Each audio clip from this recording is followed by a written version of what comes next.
Playing. Why is it still playing? I won't it stop playing. There it is. Hey, who would you talk to? What's going on? It is me, Mike Lepre, King Michael. This is Legit Fantasy Football brought to you by LegitPodcast.com. It is August 13th, 2023. We've just had a bunch of the first round, the preseason games played, but we're going to talk fantasy football. And more importantly, let's talk about fantasy football leagues.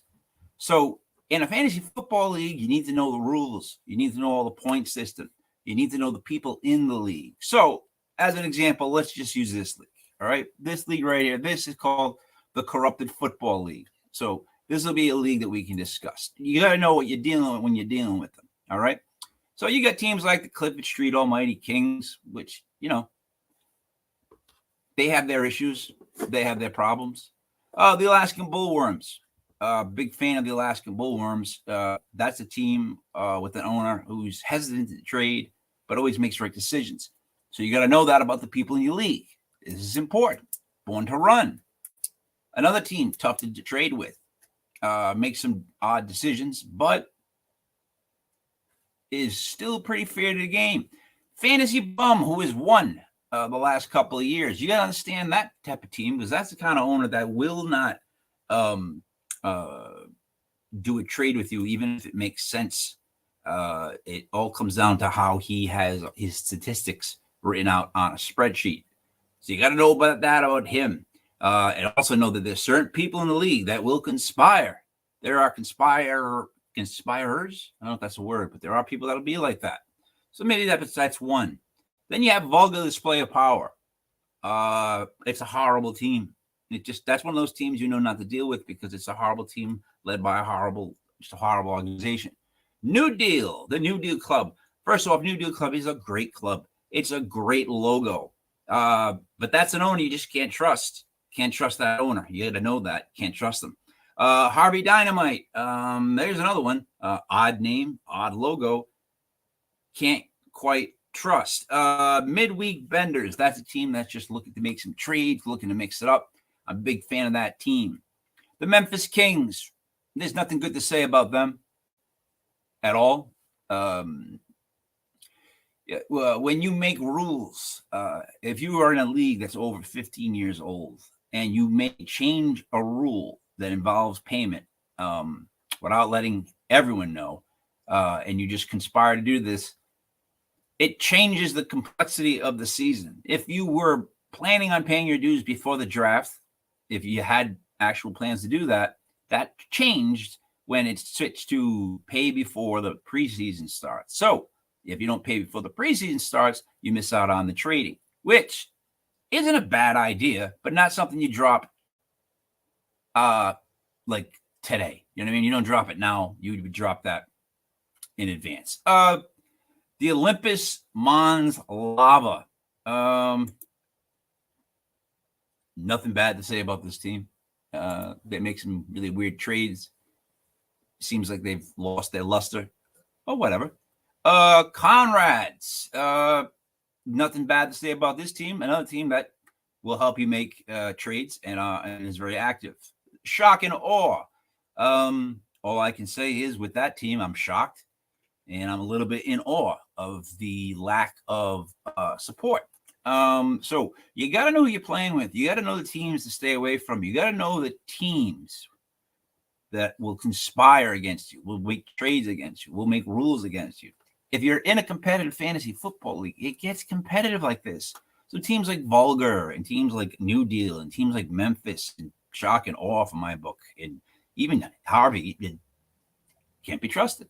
That's just how those leagues are. You cannot trust these people. You can't trust people in your league.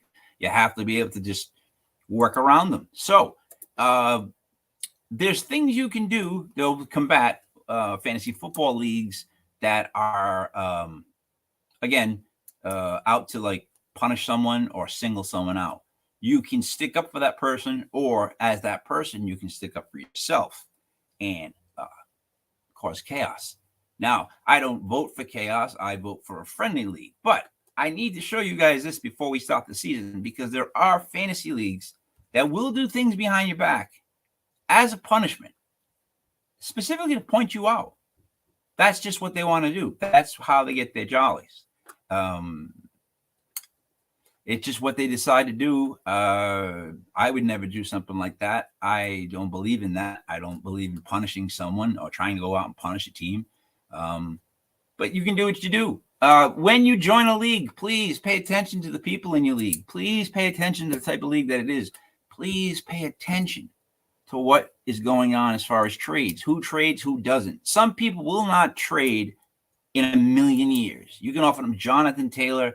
You can offer them Dalvin Cook. You can offer them A.J. Brown as part of a deal for a first-round pick, and you will not get a single response back. So I'm going to break down some of the players I think you need to watch for this year in fantasy, because I already went over the NFL league. And then I'm going to switch to a whatnot sale for sports memorabilia. This is our first kickoff fantasy football show of the Sundays, so there's no games to report on. I'm not a big fan on reporting on the preseason games, but we will go over players that are worth keeping. Now, let's just look at this league and let's look at some of the players. Gangsters, what's up, guys? Not much, gangster. What's up? Right here, guys that you would look to keep or guys that you would look to consider trading. Aaron Rodgers, I don't know if anyone's want to trade for him. Deshaun Watson, you don't know what you're going to get out of him this year. I don't. Dalvin Cook, there's a guy that I don't know what to do with. Let's see. Hold on. I'm answering a question. The question is answered. All right. Other players that I would keep. Let's see. Dalvin Cook, you got to go somewhere. And I don't care what anyone says, Dalvin Cook is still a great running back. Travis Etienne, have to keep him. His receiving yards are going to go up this year. Then you got guys like Ty Johnson, who I don't care. Joshua Kelly, who's sitting in such a great spot, but not worth it. And then you get Jonathan Taylor. The Jim Irsay is pulling a Memphis Kings. He is literally making it so that Jonathan Taylor can't play due to injuries. But I would still keep Jonathan Taylor. A.J. Brown, there's a keeper. That's a keeper. Brandon Cooks, in a good spot, believe it or not. I just don't know. Alan Lazard.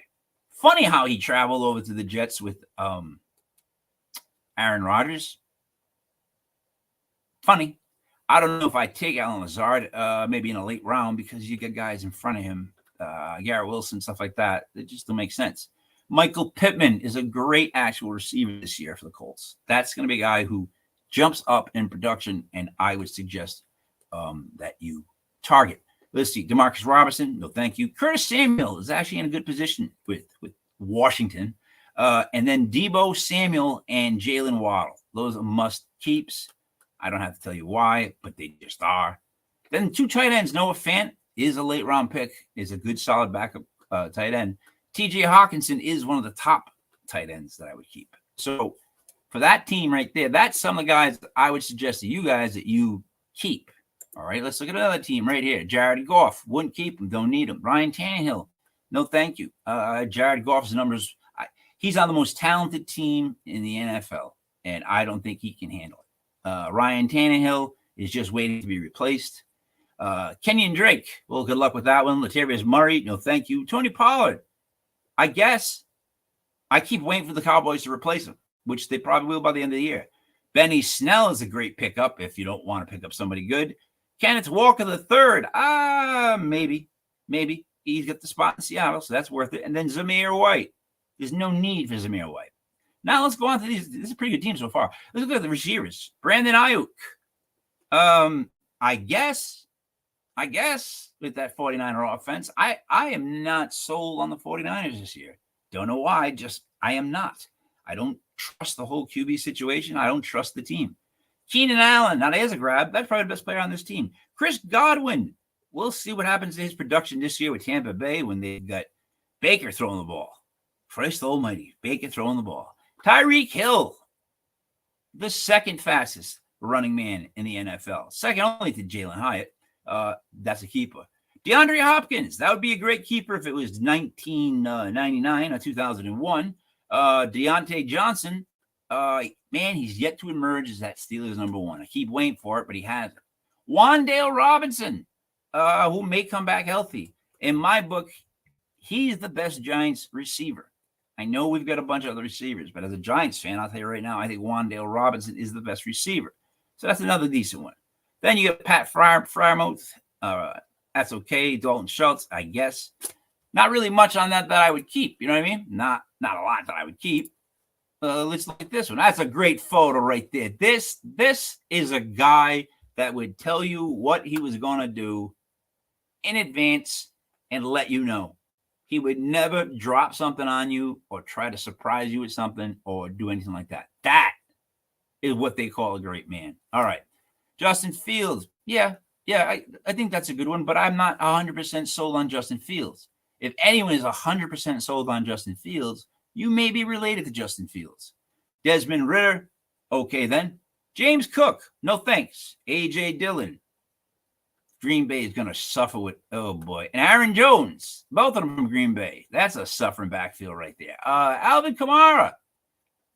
Yeah. You wonder how much thread is left on the tires with Alvin Kamara. That's the only thing I have with him. Alexander Madison. I guess he's stepping into the role in Minnesota, I think, until they find somebody better. Dameon Pierce on Houston. It's a Houston running back, I guess. And then Pierre Strong, no thanks on the Patriots. Wide receivers, Amari Cooper in Cleveland. I guess he's Amari Cooper, but I take him? Not really. I'm not looking for him. Jahan Dotson. No, not in Washington. I think he's number 2 or 3. CeeDee Lamb in Dallas. CeeDee Lamb needs to live up to all of CeeDee Lamb's expectations, not let Brandon Cook steal stuff from him. DK Metcalf. That is the man. Throwing him the ball. I don't understand who it is. I don't even want to say the name. It worries me. Chris Moore from Tennessee. No thanks. Jameson Williams suspended. Good luck with that. Greg Dulcich, tight end, and Gerald Everett, tight end. Those are a couple of middle-of-the-pack tight ends. So that's a mediocre team at best, right? You'd call it. The greatest trick the devil ever pulled was convincing the world he didn't exist.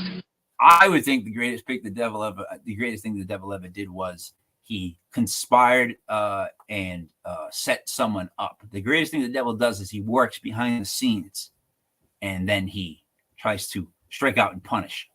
To me, that's what the devil does. Now, Tom Brady. Yeah, if this was 2010, sure. Kirk Cousins. Just waiting to be replaced.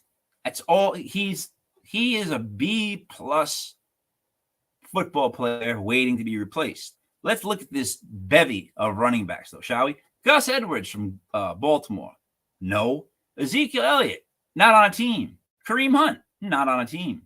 Josh Jacobs doesn't want to play in Las Vegas. Raheem Mostert, yeah, sure, with the Miami Dolphins. I see the Dolphins in that passing attack using Raheem Mostert a lot. And then Devin Singletary, another running back from Houston. Yeah, no, I'm with that one too. Not at all. I think every one of those running backs I would not take with the where they are right now. How could you? They're free agents. One wants to leave. But you know what? This team makes up for it with the wide receivers. Zay Jones from Jacksonville. Christian Kirk from Jacksonville. Okay. Cooper Kupp. Yep, there it is. There's a solid. That's the first solid player I would say on this team. Tyler Lockett. I guess Tyler Lockett every year. It's like I guess DJ Moore should have a big year in Chicago, but it all depends on Justin Fields. Donovan Peoples-Jones. Good luck with that.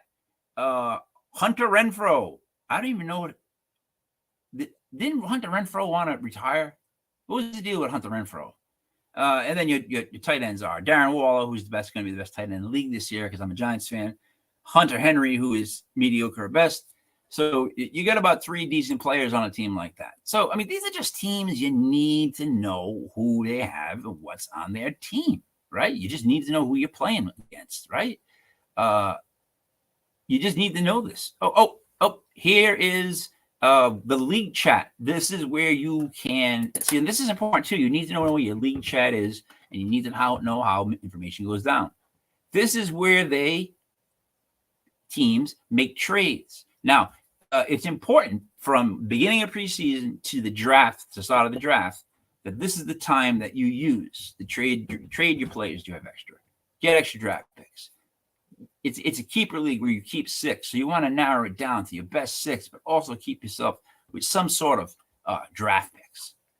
But again, that is just me showing the league that I wouldn't recommend to anybody, because you have to be able to trust people, and you have to be able to trust that they will not conspire and do things behind your back, which happens a lot in fantasy football, man. Fantasy football is very dramatic, apparently, to a lot of people, and they will. They will stab you in the back if you let them. That's the thing about fantasy football. If there's one thing you take away from this is they will stab you in the back if they can. Because, when you change a rule, if you change a rule, like without telling anybody, and that affects that person's season, that is intentional. And that's something that you can't have in leagues. You can't trust people like that in leagues. But it's weird because, like, again, when you're in a fantasy league, everybody will message you. Everybody will text you. You'll get trade offers like that. You'll get everything like that. But when it comes to actually, like, if you have a beef with a person in your fantasy league, which, believe it or not, you have beef sometimes with people in your fantasy league. But if you have a beef with them, they don't want to discuss it. They don't want to bring it up. And the reason being is sometimes you just don't want to poke a certain bear. Like, there's just certain people that you don't want to really get under their skin or really get them going, because some people just go supernova, man. Some guys, they lose it. They do everything they can to hurt the league. I don't agree with that. I don't think you should ever hurt a league. I do think, though, that if you ever get yourself in a situation where you feel like you're being singled out, you should do whatever you can in your power to rectify that situation. And by rectifying that, I mean by making sure you fix it and making sure everyone knows that it's been fixed, how you fixed it, and why you fixed it. And when it comes to why you fixed it, well, it's just all honesty. You have to be honest in fantasy football. That's one of the big things that I've learned. You have to be honest. It helps you in trades. It helps in free agency. It helps when you pick your own team. Like, try not to be emotional and take players from your own team. I have a habit of taking Giants players too many. I get that. I know that's my problem. I also like to make trades. That's another one of my problems, right? You have to know what your problems are and what the problems are of the other people. So if you make a lot of trades and you like to pick the Giants, guess what? Try not to make so many trades. Try not to pick your home team. And if the people in your league cannot be trusted, that they're backstabbers, and there's certain ones that will conspire against you, you need to know how to defend them, yourself against them. You need to know what to do, how to handle yourself. You have to make a decision. Do I just let people punish me or walk all over me, or do I strike back? Well, what would you do? It's up to you. I don't. It's entirely up to you guys, like how you would handle stuff. How I would handle it is, if I was ever put in a situation where something like that happened, I would rectify it. So that's the basic thing today on fantasy football. Like, you really got to know the league you're in. You got to choose the league wisely. If you're in a league with friends or family, is another issue. You got to understand, you can't trust your friends. You can't trust your family. This is fantasy football.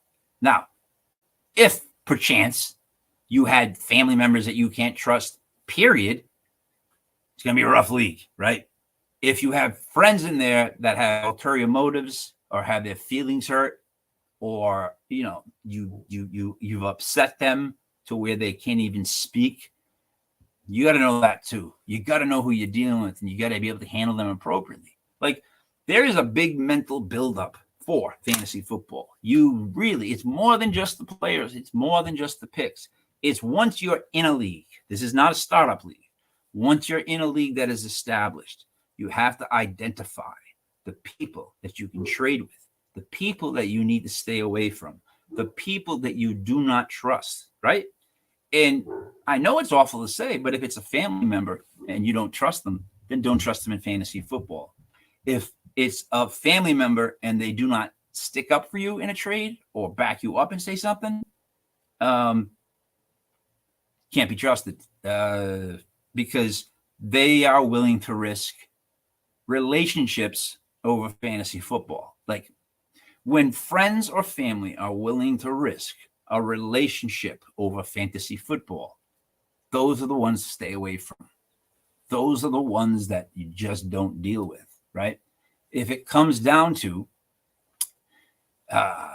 helping out your family, in my book, I always try to. I have always tried to help my family if they ever call me.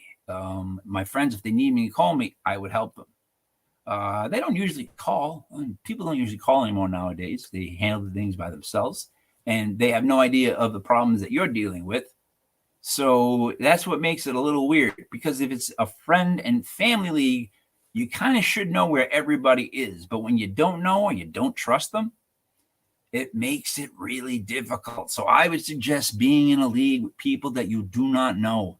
Get to know them, start over, start fresh. When you're in a league of people that you cannot trust, that will change rules on you at the last second, will change the rules specifically to point you out, to single you out in front of, like, say, 11 other players. That's a tough league. That's a tough league to be in. And you have to make that decision to yourself. Am I going to play in this league? Am I going to leave this league? Or do I destroy this league? I mean, I don't agree with the third one. I don't suggest anybody does that but me. I don't suggest that anyone ever but me destroys a league but me. Do not destroy a league but me. No matter the reason but me. So that's this week's opening startup. It's to make sure you pay attention to what league you're in, the scoring system. What are they counting? When did they make the decisions to change these things? Why were you not part of any of the decisions? Things you need to know, like if there's decisions being made, then an email comes out and there's already decisions made and you never even heard these decisions or ideas or topics. Guess what? That's a league that's running without you. That's a league that's making decisions and doing things without you. And if you're in a league like that, you should be notified. Everyone should be notified, which brings me to being a commissioner. It sucks to be a commissioner. You have to collect money. I get that. A lot of people don't pay. I get that. That's a problem that we have. That's an issue. However, you should make it so that people have to pay right before the draft or they can't draft. Although what you could do, if you wanted to be a prick, you could set it so that it locks before the preseason and then not allow the teams that haven't paid yet to not be able to make trades, to not make any acquisitions, to do nothing. Okay? That's what you would do if you're a prick. Like if you really want to like purposely make a point out of a team, that's what I would suggest you do. You lock them out before they can make any trades, because that's going to make them want to play more. That's going to make them want to, really be part of this league more. That's going to make them happy. It's going to, make everything they got going in their life better. So, as a commissioner, my advice to any commissioner would be, don't be a prick. Don't hold grudges. And sorry if you feel inferior. And as far as the other players in the league, if you do not trust them, and they're say they're close friends, and you can't trust them in fantasy football, you got to figure out how to deal with them and handle them on your own time. Say they're family.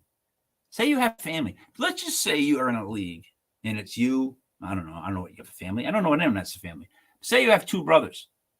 Say you have one brother that you, I don't know. Let's say you have one brother you don't even talk to because he doesn't even make sense when he talks, or he has no memory, or he doesn't know anything.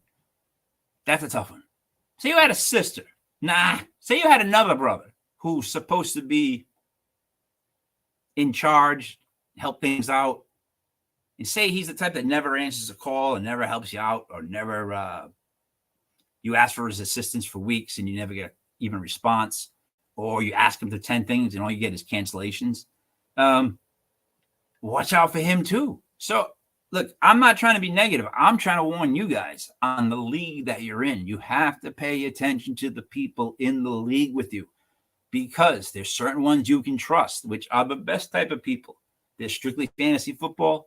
If a trade makes sense, they're down. And then you have ones that will conspire behind the scenes and then make rules to attack or to hinder you. So I'm going to wrap that up. I got a sale on Whatnot coming up. I don't know if it's going to be able to broadcast on this stream as well. We're about to find out. But yeah, that's all I got to say about this fantasy football. Starting next week, we will start breaking down the positions as far as draft order, where they should be drafted. I think we're starting with wide receivers, running backs. We're going to go quarterbacks, tight ends. And then we'll maybe spend a couple of minutes on kickers and defense, because nobody gives a shit about kickers and defense. So we will be switching to the Whatnot sale. But again, as a reminder, find it. Make sure you know your fantasy football league. Make sure you know the people that are traitors, the people that will stab you in the back, the ones you can't trust, the ones that are pricks. You got to know all this stuff. And man, it doesn't matter if they're friends or even if they're brothers. If they're pricks and they're doing stuff to purposely hurt you, you got to pay attention. Fantasy football apparently is very, very competitive. It's more competitive than anything else in the world. It matters more than anything in the world. Matter of fact, dues are compared to paying a mortgage. That's how important fantasy football is. So as I switch over to Whatnot, again, remember, avoid the pricks, avoid the backstabbers, avoid the people that conspire behind you, because that's what they do. And they're proud to do it, and they're proud to rub it in. But, and here's the best but of all, know yourself, know what you're capable of. Let them know what you're capable of. Let them know if I might get angry. I might get angry and send a message. You might go King Mike L style. King Mike L style is you get angry and you just fuck everyone up from bottom to top, and you make it a personal goal. I'm not saying everybody should handle stuff like me. Not at all. I don't think you should. I'm just saying that sometimes when you find yourself in a corner and everything else seems like it's going wrong, and you get a billion things going on, you get surgery coming up, you get all this kinds of stuff. And then something like that happens. The best thing to do is to just walk away. But then there's the King Mike L way, and that's to walk forward and burn it down. So this is me, Mike Lepre, for Legit Fantasy Football. I am now going to switch over to the Whatnot stream. I don't even know if I can share it. Let's give it a shot. Let's see if I can share the screen. La da da la la la la la la la. Here we go. See if I can share this. There it is. All right, I got it up, and here we go. Ba-da-da.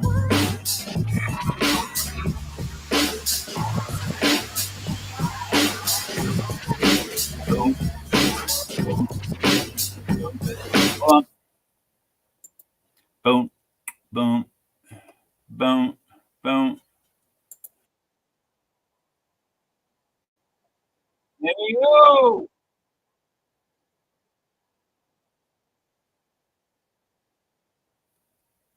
Hey, Who would you talk to? What's going on? It is me, Mike Lepre, King Michael. This is the Whatnot memorabilia sale. It is being broadcast here on StreamYard, also on YouTube. Before I go through what I have for the buy it now, let's just go over a little fantasy football news. Fantasy football news is pay attention to the league you're in. Be mindful if the commissioner is a prick, and be mindful if you have people in the league that are related to you or friends that may just stab you in the back. Now, what do we got for sale, Mike? Well, here's what we got for sale. We've got the Glenn Rice signed Laker jersey that says G Money on the front. Minis. Everything is listed in our marketplace. Buy it now. We've got Dermontti Dawson on a Steelers mini. We've got Dick Butkus on the white Chicago Bears mini. I still don't know how we have this for sale. If I was a Bears fan, I would have bought it about 2 weeks ago. We've only been doing this for like 3 days, but still.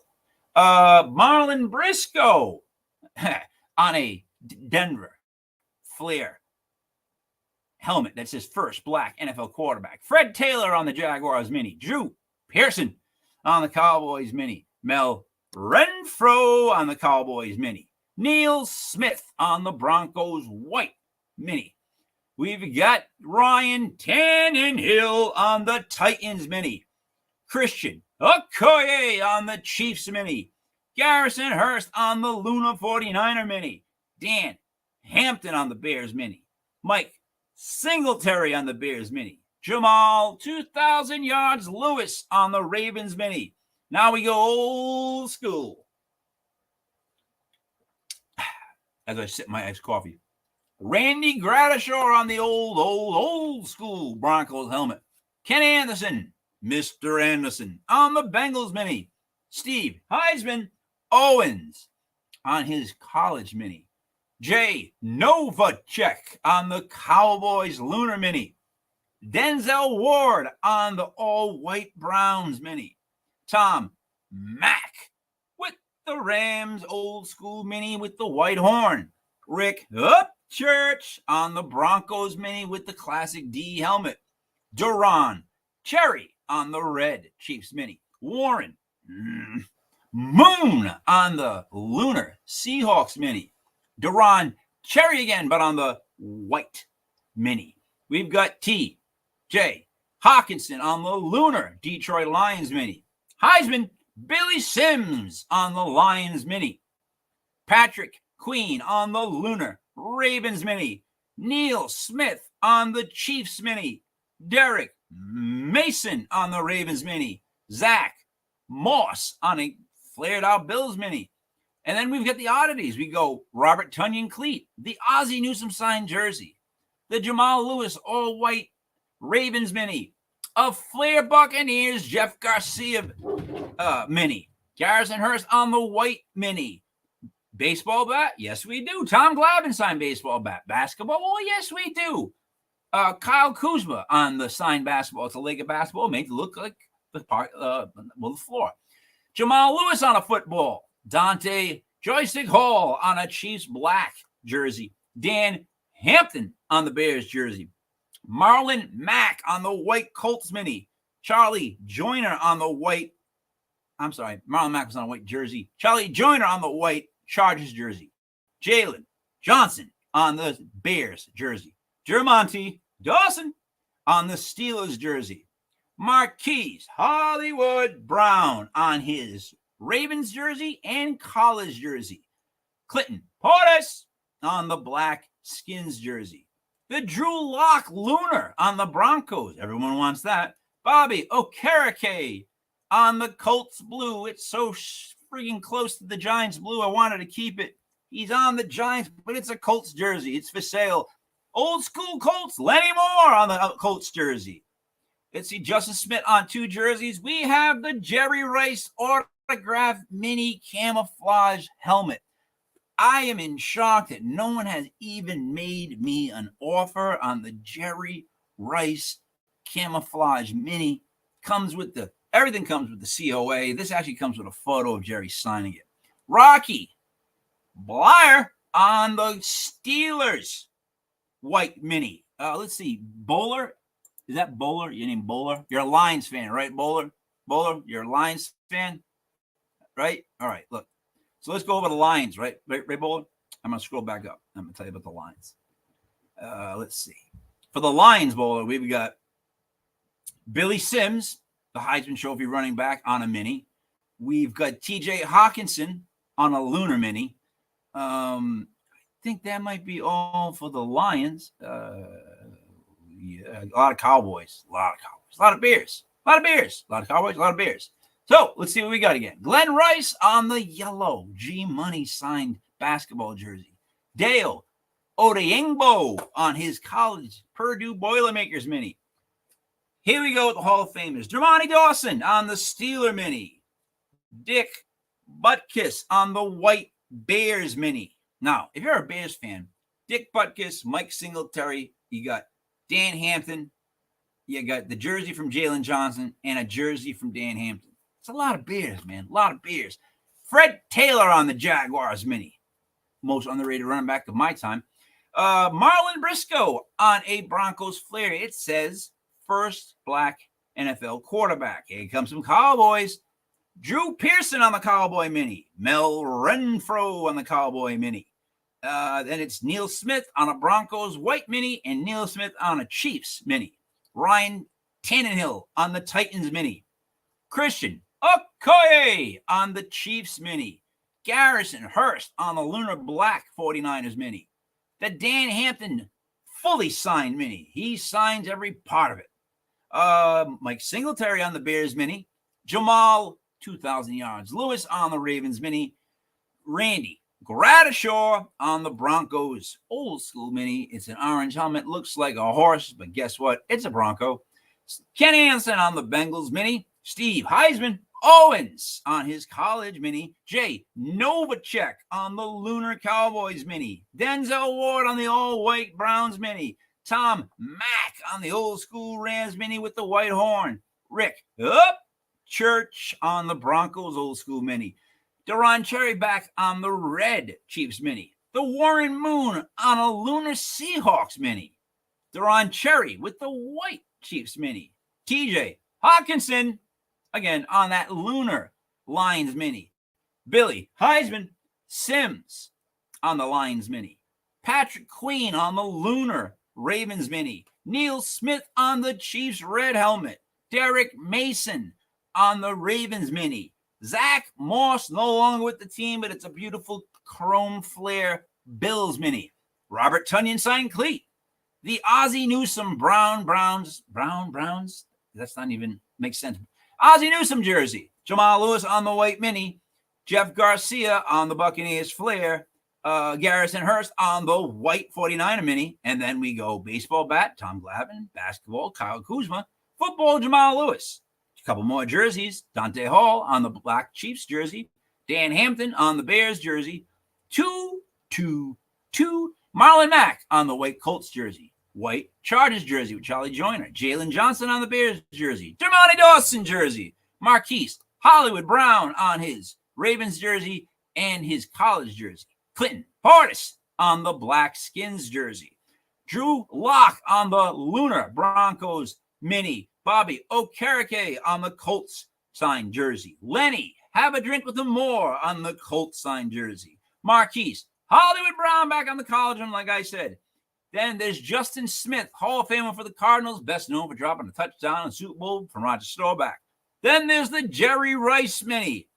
Camouflage Jerry Rice mini. It is a sight to be seen. It is a beautiful item. That with the Rocky Blyer helmets, the two of them together are absolutely stunning in how they look. The Rocky Blyer is that white Steeler helmet that just has something to it. And then Warren Sapp once again on the Buccaneers mini. Really quickly, I just wanted to say for the people watching on YouTube and StreamYard, it's Mike Lepre. It was Legit Fantasy Football. I will continue here on Whatnot. Thank you for watching. Pay attention to the league you're in.